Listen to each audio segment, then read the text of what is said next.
আসসালামু আলাইকুম। শুরু করছি বৃষ্টিময় প্রেম। লিখেছেন তাসফিয়া হাসান তুরফা। পর্ব ৭। ভুরু কুঁচকে পূর্ণ ভাইয়ার সামনে দাঁড়িয়ে আছি, কিছু না বলেই অযথা আটকে রেখেছেন তিনি।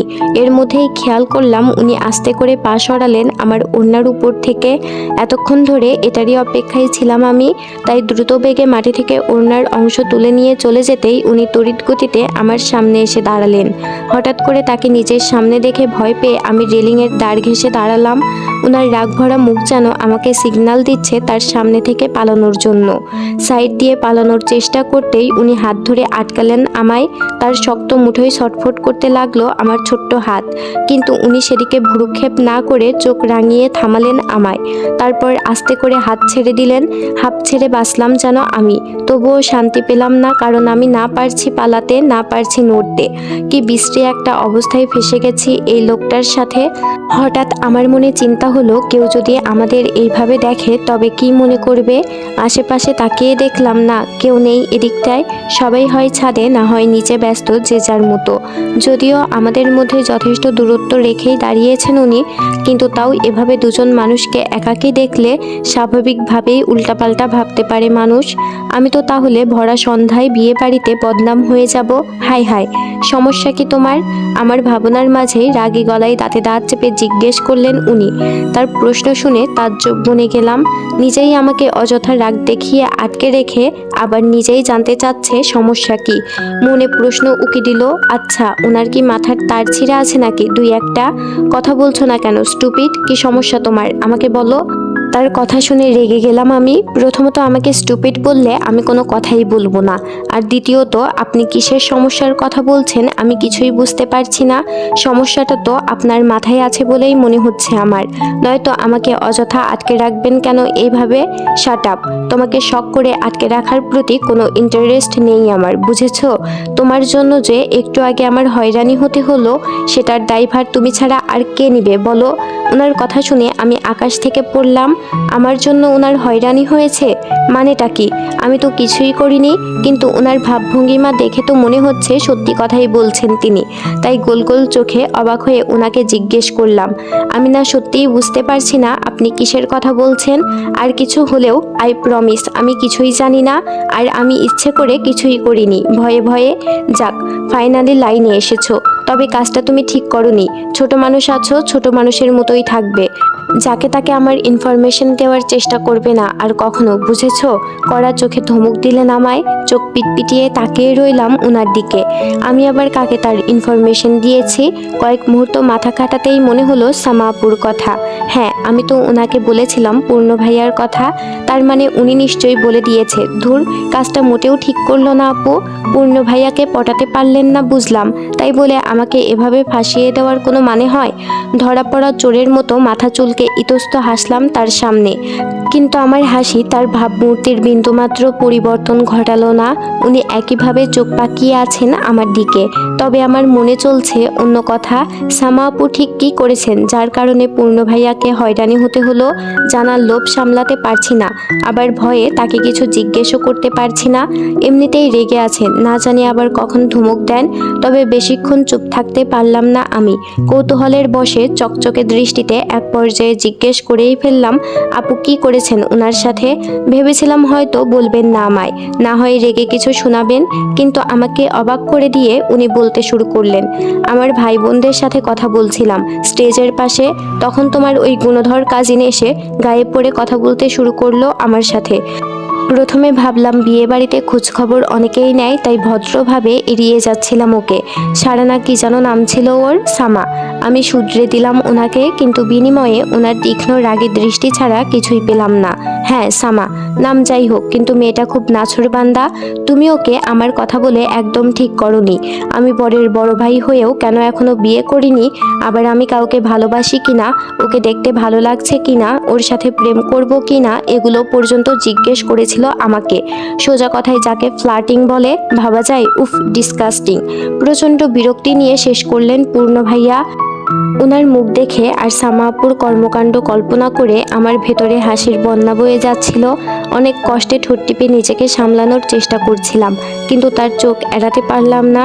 চোখ পাকিয়ে তাকিয়ে থাকলেন উনি আমার দিকে। স্টপ লাফিং, এখানে হাসার মতো কিছু বলিনি আমি তোমায়। তুমি জানো আমার কাজিনরা আমাকে কতটা সম্মান করে। ওদের সামনে কখনো এরকম লজ্জাজনক পরিস্থিতিতে পড়তে হয়নি আমায়। আর আজ তোমার জন্য ওরা আমাকে খেপানোর সুযোগ পাচ্ছে, আমাকে দেখতেই হাসাহাসি করছে। এটাকে কোন দিক দিয়ে ফানি মনে হচ্ছে তোমার কাছে? রেগে? তার কথা শুনে আমার আরও বেশি হাসি পেল, কিন্তু তার সামনে সেটা প্রকাশ করলাম না। আরে বাবা, কাজিনরা খেপাতেই পারে, রাগাতেই পারে, এটাই তো কাজিন ধর্ম। কিন্তু এই সামান্য বিষয় নিয়ে লোকটা এত রেগে যাবে আমি ভাবতেও পারিনি। এত গম্ভীর কি কেউ হয়? পূর্ণ ভাইয়া পারেনও বটে। তবে যাই হোক, আর বেশিক্ষণ এখানে থাকা যাবে না ওনার সাথে। যে কোনো মুহূর্তে কেউ আসতে পারে আর দেখে ফেলতে পারে আমাদের। তাই আমি কিছু বুঝে ওঠার সুযোগ না দিয়েই হঠাৎ করে ধাক্কা দিলাম তাকে। যদিও তার বিশাল দেহ আমার ছোট্ট ধাক্কায় তেমন একটা প্রভাব পড়ল না, তবুও খানিকটা অবাক হয়ে কিঞ্চিত দূরে সরে গেলেন তিনি। আর এই সুযোগে আমি এক দৌড়ে সিঁড়ি বেয়ে ছাদে উঠে গেলাম।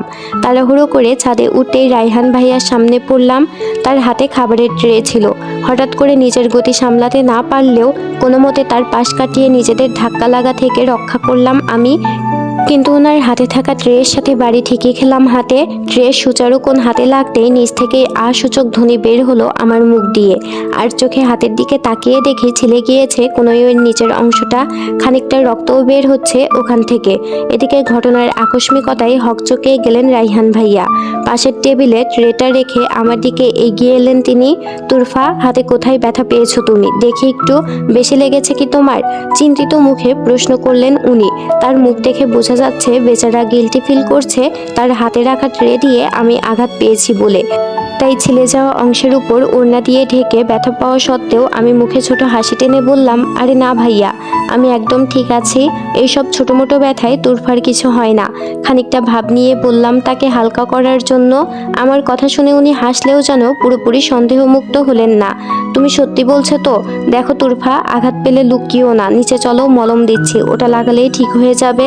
আমি ওনাকে আবারও মানা করলাম যে কিছু লাগবে না, আমি ঠিক আছি। বলার মাঝেই খেয়াল করলাম ওনার দৃষ্টি আমার থেকে সরে আমার পেছনে গিয়ে ঠেকলো। উৎসুক চোখে পেছনে ফিরে পূর্ণ ভাইয়াকে দেখলাম। উনিও ছাদে এসে গেছেন এতক্ষণে। কেমন যেন এক দৃষ্টিতে তাকিয়ে আছেন আমাদের দিকে। তবে আমায় বিশেষ পাত্তা দিলেন না উনি। আমাকে পাশ কাটিয়ে সরাসরি রাইহান ভাইয়ার সামনে গিয়ে দাঁড়ালেন। তাকে দেখে রাইহান ভাইয়া হাত বাড়ালো হ্যান্ডশেক করার উদ্দেশ্যে। প্রত্যুত্তরে উনিও করলেন দেখলাম। ওনারা নিজেদের মধ্যে পরিচয় বিনিময় করতে লাগলেন।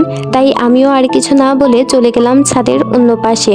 প্রান্ত রাইসার আংটি বদল সম্পন্ন হলো সুন্দরভাবে। বর বউয়ের বেশ কিছু সুন্দর ছবিও তোলা হলো। মেহমানরা ছবি তুলে খেতে গেলেন নিচে। ওখানেই খাবারের আয়োজন করা হয়েছে। নিচে আঙ্কেল আন্টি মেহমানদের আপ্যায়নে ব্যস্ত। উপরে আমরা ছোটরা ছবি তুলছি এই সুযোগে। এতক্ষণ সবার সাথে হই হুল্লোড়ের মধ্যে থাকায় ব্যথার কথা ভুলেই গিয়েছিলাম আমি। বাকি কাজিনদের ছবি তুলতে ব্যস্ত দেখে একা একা একটি টেবিলে গিয়ে বসলাম আমি। হাতের উপর থেকে ওড়না সরিয়ে দেখি রক্ত শুকিয়ে গেছে এতক্ষণে। চামড়ায় টান লাগায় ব্যথায় চিনচিন করছে জায়গাটা। হয়তো তখন মলম লাগানোই উচিত ছিল, তাহলে এত জ্বলতো না।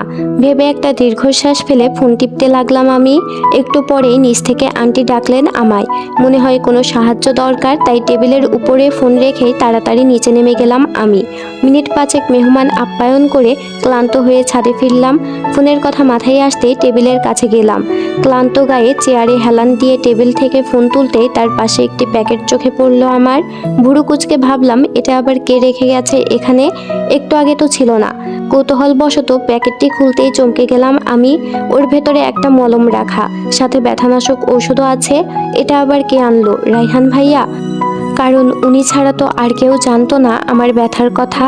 আর ভাইয়া নিজেই তখন মলমের কথা বলেছিলেন। তাহলে উনিই হবেন। বিস্মিত হলেও মনে মনে রাইহান ভাইয়ার প্রতি কৃতজ্ঞতা প্রকাশ করলাম আমার কথা চিন্তা করার জন্য। হাতে মলম লাগিয়ে হাত ধুয়ে এসে ছাদের কোণে এসে দাঁড়ালাম। এই জায়গা থেকে পুরো রাস্তা দেখতে পাওয়া যায়। খুব সুন্দর লাগে দাঁড়ালেই। চুপচাপ দাঁড়িয়ে বাতাস উপভোগ করছি এমন সময় রাস্তা দিয়ে রাইহান ভাইয়াকে যেতে দেখলাম। ওনাকে দেখে আপনা আপনি ভুরু কুঁচকে গেল আমার।